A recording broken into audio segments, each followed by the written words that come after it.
Mesdames et messieurs, bonjour et merci d'être présents à ce rendez-vous du débat politique de Radio Mangembo, le Grand Likita. Notre invité, c'est l'analyste politique et journaliste Norbert Mbompoutou. Bonjour Norbert Mbompoutou. Bonjour Joseph. Norbert Mbompoutou, vous vous êtes signalé récemment par deux publications, notamment dans Le Monde, sur la RDC. Aujourd'hui, nous avons besoin de votre éclairage sur l'actualité politique en RDC, particulièrement en ce qui concerne le parti politique UDPS, le parti d'Étienne Tshisekedi. Norbert Mbompoutou, la dernière déclaration de Félix Tshilombo Tshisekedi, l'un des porte-parole de ce mouvement sur RFI, a laissé un peu pantois les Congolais, sont partis se retirer du pré-dialogue. Qu'est-ce qu'on peut comprendre derrière cette déclaration? Oui, d'abord il faut dire, Joseph, que le point de vue que je donne, c'est le point de vue qui vient de l'autre côté de la Manche. C'est un peu un point de vue anglophone, ou je peux dire anglo-saxon, des choses qui se passent un peu chez nous. Je crois qu'on est dans une dynamique. La dynamique, c'est une dynamique de comment faire pour apaiser les prochaines élections. Et rappelez-vous, il y a 3 ou 4 ans, j'avais mis un papier pour dire qu'il y avait une feuille de route qui était en place. De la communauté internationale. La communauté internationale. Oui. Et la fameuse feuille de route, c'était que faire pour qu'on n'arrive pas à ce qu'on a connu aux élections passées. Et lorsque vous voyez l'histoire du dialogue, encore, si ce que Albert Mouleka dit est vrai, il a dit que l'initiative du dialogue venait de l'ambassadeur d'Allemagne qui les avait reçus, autant il était avec Tshisekedi. Donc, on est devant une feuille de route internationale. Alors, devant cette feuille de route internationale, il ne faut pas oublier, je dis aussi quelque part là qu'il est toujours une guerre. Ça donne l'impression d'une bataille entre le chat et la souris, entre la communauté internationale et le Congo, et les Congolais, et les Africains. C'est-à-dire quoi? L'image, c'est le président François Hollande qui se décide, qui avait d'abord dit qu'il n'allait pas saluer Kabila, et qui ne voulait pas aller pour la francophonie passer à Kinshasa, mais il y est allé. Et comment il est allé? Son ministre à l'époque de la francophonie qui était allé à Kinshasa. Ben Guingui. Et qu'est-ce que le président Kabila avait fait? Dès qu'il a reçu le ministre, il lui a dit immédiatement que non, nous, les Congolais, nous, on ne voulait pas de la francophonie. Donc, il est allé au devant et la ministre était obligée de dire non, nous, on veut qu'il puisse avoir lieu. En fait, un peu supplié, quoi. Alors, mais vous avez vu le documentaire qu'avait réalisé, je crois, une des télévisions ici. C'était le président François Hollande qui est arrivé en retard, le président François Hollande qui va par exemple inaugurer le monument à l'honneur de Tchibé à l'ambassade, qui va recevoir Étienne Tshisekedi, mais le président Kabila aussi, il n'est pas resté bras croisés. Il a dû aussi damer les pieds au président François Hollande, les gens ont commencé à applaudir et il était obligé de se lever. Cette guerre-là aussi, c'est qu'on... Donc on se jauge, on se teste. Mais l'UDPS, d'après vous, ne peut pas éviter, faire volte-face. Il doit y aller à ce dialogue.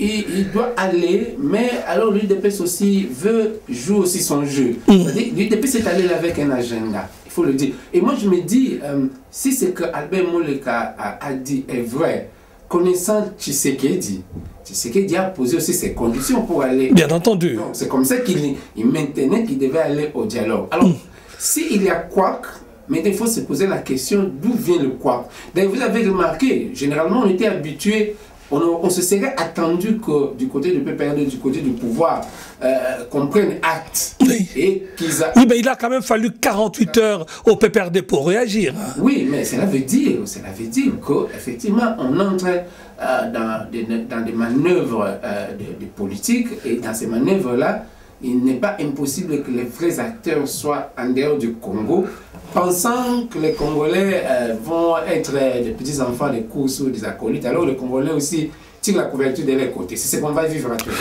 En tout cas, une chose est sûre, il y a eu dans les coulisses où des ont dit comme quoi si il y a eu ce coup de sang, parce qu'on qualifie de coup de sang la sortie de Félix Tshisekedi parce que dans la majorité présidentielle au pré-dialogue à Ibiza, on lui aurait refusé tout simplement la primature. Est-ce que Félix Tshisekedi a-t-il la carrure, les épaules pour porter cette charge de Premier ministre? Bon, il faut d'abord comprendre comment est-ce que Félix Tshisekedi est sorti un peu de l'anonymat, entre guillemets. L'UDPS avait, depuis 2 ans. Depuis 2 ans. L'UDPS avait déjà une structure pilotée notamment au Canada par Claude Kiringa, en Afrique du Sud par un médecin aussi. Ce sont des personnes qui ont toujours formé. En Belgique, c'est le docteur Mpouila.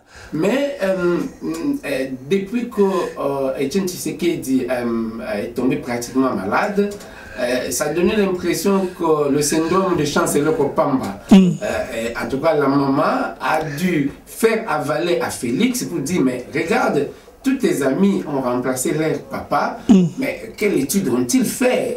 Qui sont-ils donc? Et effectivement, avec aussi le petit vide créé par le vide de Etienne Tshisekedi qui n'était pas à Kinshasa, Félix a pris immédiatement le chasuble, le costume pour combler le vide. Et il fait ce qu'il a pu faire. Ça, il faut dire. Une belle tournée à l'intérieur du pays, un bel accueil. Voilà, il a même ramené un peu la visibilité de lui. Mais maintenant, il a un autre problème. Il a un autre problème. Et là, j'aime toujours cette expression du fait musicien Emene Akester qui se pose la question toujours si le bruitage du marché équivaut à celui du stade du 20 mai. Oui. Donc, maintenant, est-ce que cela voudrait-il dire que Félix Tshisekedi est la meilleure personne pour prendre la primature? Parce en tout cas, je peux vous dire à 85% que l'UDPS est allé avec cet agenda-là. On ne sait pas ce que les conciliateurs ont dit. Ont proposé du côté de la maman ou du côté de Etienne Tshisekedi ou de ce qu'on fait dire à Etienne Tshisekedi, ça devient un peu compliqué. C'est vraiment Félix qui devait prendre la primature. Qui tient la corde. Oui. Ici, il semblerait, à 85% encore, selon des sources. Là encore, je ne veux pas tomber dans le débat que je trouve ici en France. On demande aux journalistes de révéler ces sources. Ces sources, non. Oui. Là encore, il semblerait que du côté du président Kabila, on se serait dit qu'il faut avoir un premier ministre, il ne faut pas briser l'élan. Vous voyez, on a eu le premier ministre Gizenga. Imaginez-vous ce que c'était quand on a eu le premier ministre Gizenga avec le chef d'État Joseph Kabila. Mais après, on a eu Mouzito. Oui. Effectivement, Mouzito a ramené un semblant de gouvernement, un semblant d'État. Et après Mouzito, on a eu le Matata.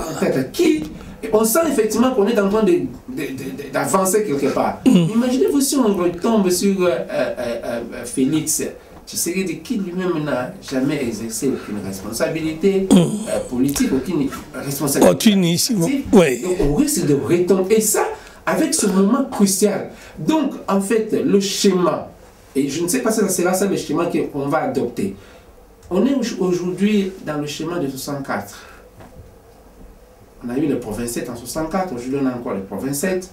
On a un pouvoir qui veut rester. En 64, le pouvoir de Kassavou veut rester.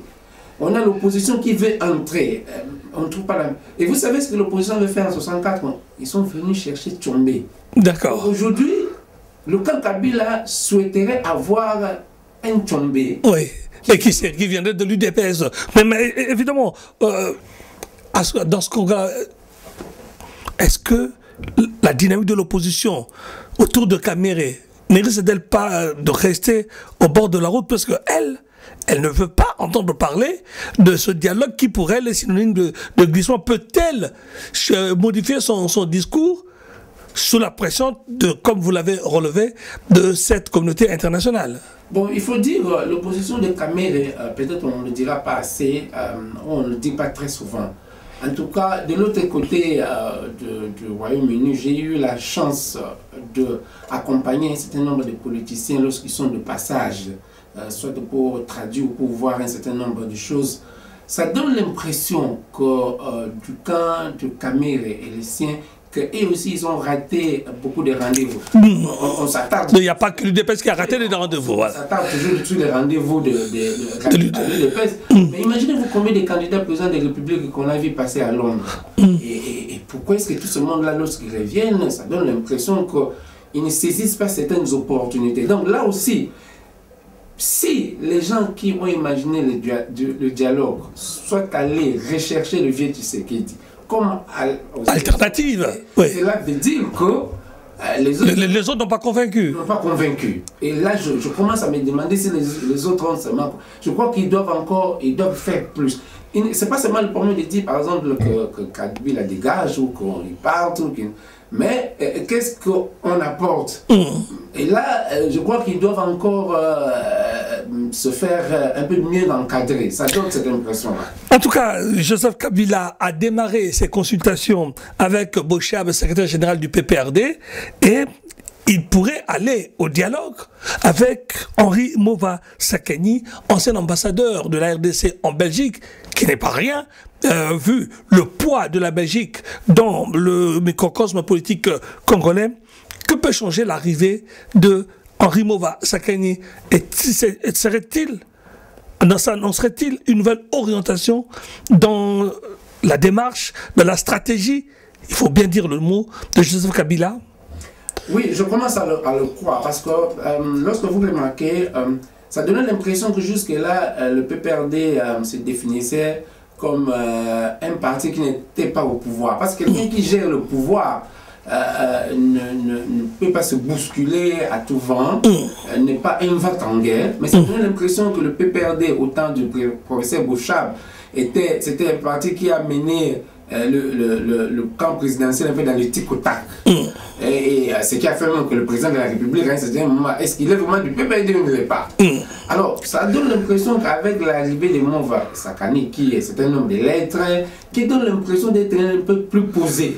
C'est-à-dire que, chez nous, le modèle politique actuellement... En tout cas, son passage en Belgique lui a donné cette stature diplomatique. Le modèle politique chez nous au Royaume-Uni aujourd'hui, c'est Jérémy Corbyn, le nouveau leader du parti travailliste, qui dit qu'il y a une alternative à tout. C'est-à-dire, dit, après qu'on n'ait pas réussi à imposer la paix par la guerre, il dit qu'il faut changer.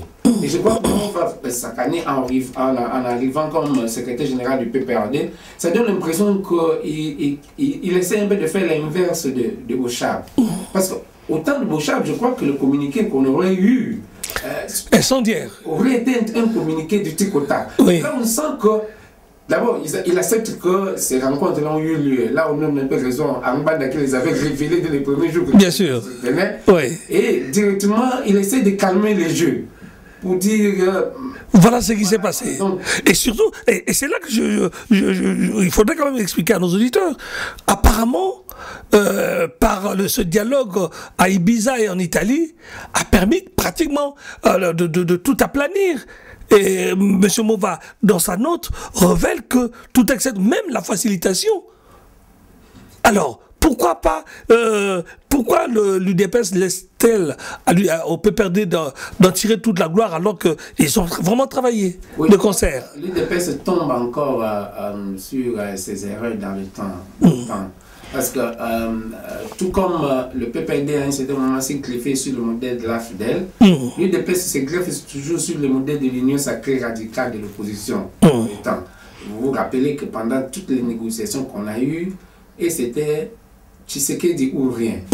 Et même lorsque l'actuel cardinal, Monseigneur Malo, président du HCRPT, est venu avec la troisième voie, il n'a pas dit la troisième personne. Non.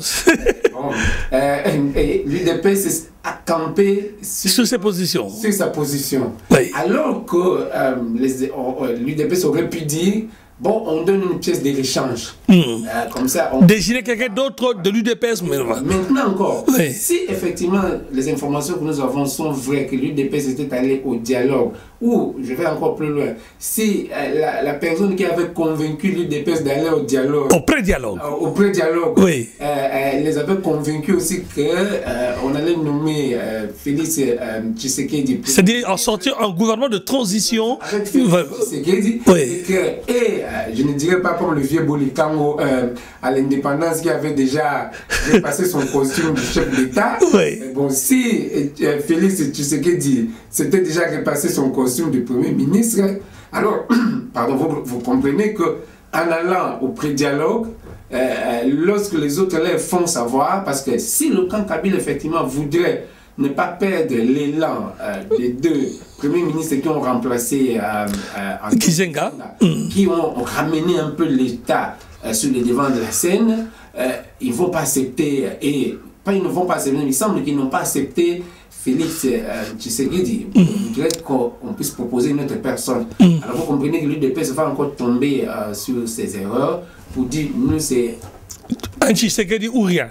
En tout cas, on a compris que c'est toujours un Tshisekedi, mais regardons quand même aujourd'hui, avec la note de Henri Mova, on a compris qu'on a vraiment avancé sur le chemin du dialogue et que même ceux qui vont manifester en Chili, notamment cette opposition dite contre le glissement, peut avoir des raisons d'être rassurés. Mais est-ce qu'ils vont avoir la même lecture que vous, qui avez trouvé quand même que cette note de Mova Sakeni était assez rassurante pour aller au dialogue? Il y a, chez les Britanniques, il y a une notion, il y a toujours la notion qui s'appelle le Godfather, le parrain. Oui. Et je crois que dans ce qui est arrivé, que ce soit en Espagne, et ça commençait d'abord en Italie, il y a eu des parrains. C'est comme dans le temps, on a eu ce qu'on a appelé le traité de Nice. Oui. Quand vous regardez ce qui était dans le traité de Nice, il y a eu des parrains. C'est-à-dire qu'il y a certaines personnalités qui, à un certain moment, il y a certains organismes qui, à un certain moment, prennent en charge de telles choses. Gratuitement ou non. On l'a vu par exemple, lorsqu'on a vu les États-Unis se rapprocher avec, ouvrir les ambassades avec Cuba. Avec Cuba. On a dû comprendre que c'est l'Église catholique qui a aidé depuis longtemps. Bien sûr. Là aussi, il n'est pas impossible que nos amis des Saint-Agide ou qui encore, je ne sais pas, soient déjà à la manœuvre. À la manœuvre. Oui. Maintenant, ces gens-là qui sont dans les manœuvres savent aussi les erreurs ou les limites des Congolais. C'est que lorsque vous voulez que ça capote chez les Congolais, il faut ramener tout le monde autour d'une table. Donc vous devez prendre du temps pour convaincre chacun. Et puis il y a le fameux problème de per diem qui se pose. Mais vous allez remarquer que ce soit du côté du PPRD ou que ce soit du côté du leader de PES, les gens qui sont allés, quand on a vu les noms, c'était effectivement des gros gabas, des personnes incidemment qu'on ne croyait même, même plus dans l'affaire, notamment le Joseph Mukendi. Donc on a compris que ce sont des personnes qui avaient tout de même une certaine notion d'état du pays, qui ont analysé froidement le problème, qui ont dit au point où on en a, en tout cas, calmons le jeu et avançons. Alors maintenant, pour revenir à votre question de départ, de la dynamique de l'opposition. Je crois que l'opposition actuelle risque de commettre l'erreur de la PARECO. La PARECO croit qu'elle doit toujours être là. Quand elle n'est pas là, c'est-à-dire que les gens qui sont là complotent contre le peuple. Bon, cette opposition, c'est aussi la même chose. Je crois qu'ils doivent lire les choses, mettre les choses en perspective. Oui. Essayer de se renseigner, essayer de proposer d'être par exemple des observateurs, parce que sincèrement, on ne pensait vraiment pas que l'UDPS et le PPRD allaient ainsi se réunir. Oui, mais là, vous relevez quelque chose qui est intéressant. Ici, ce n'est pas la majorité présidentielle. Pour une fois, c'est vraiment le PPRD, qui un parti de la majorité du bloc Kabila, qui va prendre langue avec un parti du bloc de l'opposition. Il a à charge peut-être à chacun de ramener avec lui les autres.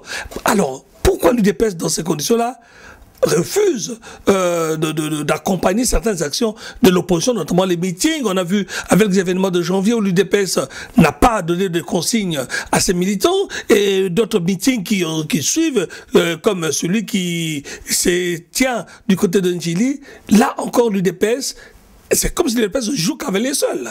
Oui, le problème de l'UDPS aussi, c'est que depuis 2 ans, depuis que la figure de Félix Tshisekedi est en train d'avancer, ça donne l'impression que l'UDPS a perdu un peu ces gens qui réfléchissaient autour du président Tshisekedi, notamment les Mouleka. Mais il y a quand même des forts engueules qui arrivent. On parle de Lisanga Bonganga, on parle de Joseph Olengankoy, de Mokia. Mais vous voyez justement, vous voyez les personnalités. Quand vous parlez de Lisanga Bonganga, vous parlez de Joseph Olengankoy qui était dans le FONUS. Oui. Le FONUS, c'était le force innovatrice de l'opposition, de l'Union sacrée radicale. Quand vous parlez de Moka, ce ne sont pas des politiciens qui réfléchissent avant d'agir. C'est des forts en gueule. Oui, les Olengankoy, ce sont des politiciens qui agissent et puis qui après viennent réfléchir. Et c'est là où ça pose problème. Donc l'UDPS, si l'UDPS aujourd'hui se détache et ces personnalités-là que vous avez signées, vous avez citées, s'ils se rapprochent de l'UDPS, ce sont des personnalités qui vont bien marcher avec Félix Tshisekedi. Mais ce sont des personnalités qui ne vont pas, par exemple, marcher avec un Puela, qui ne vont pas bien marcher avec un Kiringa, qui ne vont pas bien marcher avec d'autres personnes qui réfléchissent dans l'UDPS. En tout cas, l'UDPS n'est pas hors jeu. Mais finissons, si vous voulez bien, Norbert Bompoutou, par Kabila. Kabila a démontré quand même qu'il pouvait changer de braquet. Doit-il, après avoir changé les hommes du côté du PPRD, changer aussi ceux qui parlent en son nom, notamment Mende et Kinké, qui les deux, en tout cas, peuvent saper tout le beau travail qui est en train de se mettre en place pour favoriser un dialogue. Là, je vais dire directement, est-ce qu'il a encore le choix de ne pas changer? C'est-à-dire qu'il y a des dynamiques, où il y a des dynamismes. Et ces dynamiques-là et ces dynamismes-là obligent à ce que les gens qui ne s'inscrivent pas sur ces dynamismes de tomber ou de laisser l'air plume. Je crois que le président Kabila le comprend. C'est un militaire, un jeune militaire qui comprend. Il a beaucoup appris pendant les 18 ans. Et il comprend effectivement qu'à un certain moment, il faut le laisser se battre en guerre. Maintenant, le problème aussi, c'est que il y a certaines personnalités où on appelle parfois de les laisser. On a dit par exemple du temps de Mobutu, de tout le temps, le vieux Bobozo. Lui, c'était son poste à lui. Et qu'un jour, il est venu même demander à Mobutu, mais comment est-ce que Mobutu a nommé les conspirateurs, que lui n'y était pas. Il est un peu conspirateur. Donc, il a des personnalités comme ça. Et des personnalités. Et c'est ça un peu le problème des troubadours et des turféraires. Ils savent le faible de leur chef. Et parfois, ils approchent les chefs pour leur dire que, bon, en tout cas, vous m'avez déjà mis de côté. Et là, le chef doit essayer d'aménager. Parce que c'est pas facile pour Kabila aussi. Depuis la mort de Augustin Katouma Mwanké, le camp Kabila a un problème sérieux. Il n'y a pas quelqu'un qui puisse faire l'unanimité. C'est-à-dire qu'il n'a pas vraiment une voix autorisée qui, lorsque elle parle, tout le monde comprend. Donc, Mova Sakane est en train... Imaginez-vous tous les désordres qu'on a eu ce dernier temps ici, avec Kulwa Koumanza, dedans ou dehors. D'ailleurs, on le voit encore, je vois qu'il a signé le dernier document. Avec Moïse Katumbi. Dedans ou dehors, on ne sait pas. On a vu avec Francisca Lombo. Dehors ou dedans, on ne sait pas. Mais du temps de Katumba, moi, que de telles choses n'arrivaient pas. C'est vrai. Parce que ça donnait l'impression que lui, effectivement, fédérait tout le monde. Vous tenez quand même avec, volontairement ou involontairement, avec l'argent ou sans argent, mais ça tenait. Oui, mais normalement, un élément quand même frappe ici. La place qui est redonnée au PPRD, alors que sur la majorité présidentielle, on a vu une figure comme Aubin Minakou, qui à un moment donné avait cette stature même de dauphin. Alors à la fin, si la ligne de ceux qui prônent l'alternance devait s'imposer, est-ce que ceux qui ne sont pas du PPRD n'ont-ils pas déjà perdu la bataille, c'est-à-dire avec le retour d'un Henri Mova Sakani? Oui, bon, il faut dire que les choses sont fluctuantes. Oui. Nous autres, du côté de la grande île, on a l'avantage, on est sur une île. Oui. Cela veut dire qu'on vit les intempéries, on est habitué aux intempéries. D'accord. Et on croit toujours que les intempéries arrivent. Oui. je donne l'exemple, on n'a pas vu venir, certaines personnes n'ont pas vu venir le nouveau leader travailliste, Jérémy Corbyn. Bien sûr. Mais dès le début, certaines personnes ont vu que... Comme on n'a pas vu venir Henri Movasakani à la tête du PPRD. Mais il faut craindre une chose. Qu'est-ce qu'il faut craindre? Il faut craindre comme en 64 que ça capote. Parce que si ça capote, c'est comme en 64 et en 65. Personne n'avait vu venir Mobutu. Oui. Personne. Même dans ces... Donc la fameuse troisième voie ou la troisième personne. Oui. On avait, même dans ses mémoires d'Evelyne, le directeur de la CIA à Kinshasa pendant toutes ces années, qu'on dit que c'est lui qui a créé Mobutu. Hein. Il était surpris le matin du 24 novembre 65 de recevoir un coup de téléphone de Washington pour dire mais ton gars Mobutu est devenu le chef d'État, il venait de se programmer chef d'État. Donc quand il monte au Mont Galema, non mais il est surpris, mais comment tu ne m'as pas informé? Oui. Et ça aussi, donc il faut craindre que... Et là, je remets encore l'UDPS. Rappelez-vous, quand vous lisez les livres de Mbanda, il revient sur... Tshisekedi qui rend visite à Mobutu à Cap Martin. Ça, c'était la dernière planche de salut de Mobutu. Bien sûr. Si ils avaient suivi ce schéma-là, que Tshisekedi leur avait demandé à Cap Martin, Mobutu serait mort en tout cas au pouvoir. Au pouvoir, oui, avec tous les honneurs.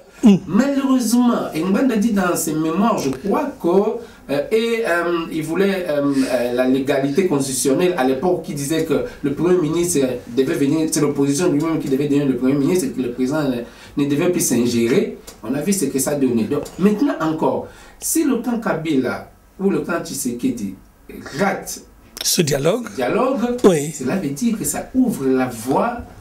Et ça, Joseph...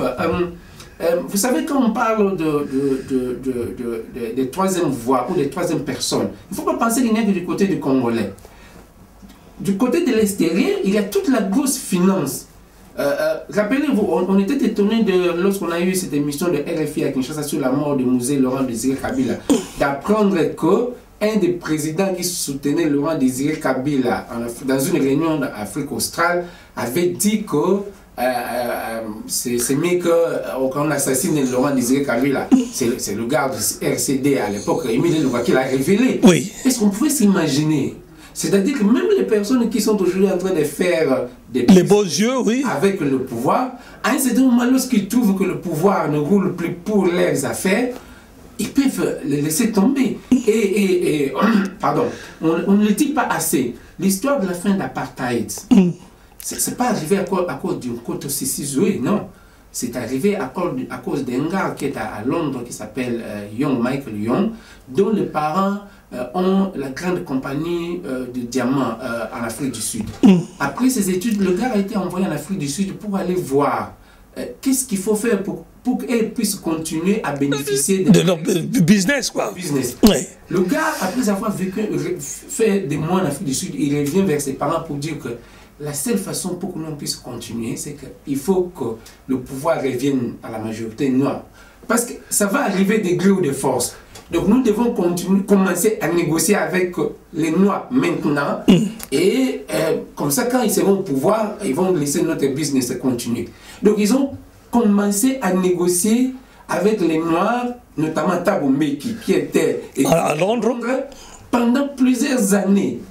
Et le consigne, c'était quoi? Que la majorité de l'ANC ne le sache pas. Donc, vous comprenez? Aujourd'hui encore, donc, si le dialogue apporte, il faut craindre. Et quand je dis craindre, beaucoup de choses se passent au niveau du monde londonien des finances. Je dis par exemple, vous savez tout le débat qu'il y a sur l'exploitation du pétrole du parc Virunga, oui. Et quand ces personnes-là sont revenues de la RDC, ils ont tenu une réunion publique au Parlement où les Congolais ont été invités pour rendre public les rapports. Parce que le pétrole est là. Bien sûr. Or, si le pétrole est là, il faut se dire que tous ces hommes-là sont en train de le regarder. Donc, nous, on ne pense qu'au le temps. Oui. Il y a plus que ça. Je vous ai dit qu'en venant ici, je suis passé à une réunion à Anvers sur le café. De Kivu. Voir qu'on exploite le café du Kivu. Du Bukavu même, là où on dit qu'il y a des viols, là où on dit qu'il y a... mais il y a des gens qui exploitent le café maintenant. Donc, cela veut dire qu'on ne soit pas distrait. si la majorité ou l'opposition ne comprend pas qu'il y a une feuille de route qui veut que les choses puissent se calmer, les gens qui n'accepteront pas la feuille de route, d'une façon ou d'une autre, risquent de se voir déboulonner. En tout cas, merci Norbert Boupoutou pour ce regard sur la RDC. On retiendra que le dialogue est quelque part incontournable en ce moment et à chacun de trouver le moyen d'y aller. Merci d'avoir édifié nos téléspectateurs. Norbert Boupoutou, c'était le grand Likita, le débat de Radio Mankembo.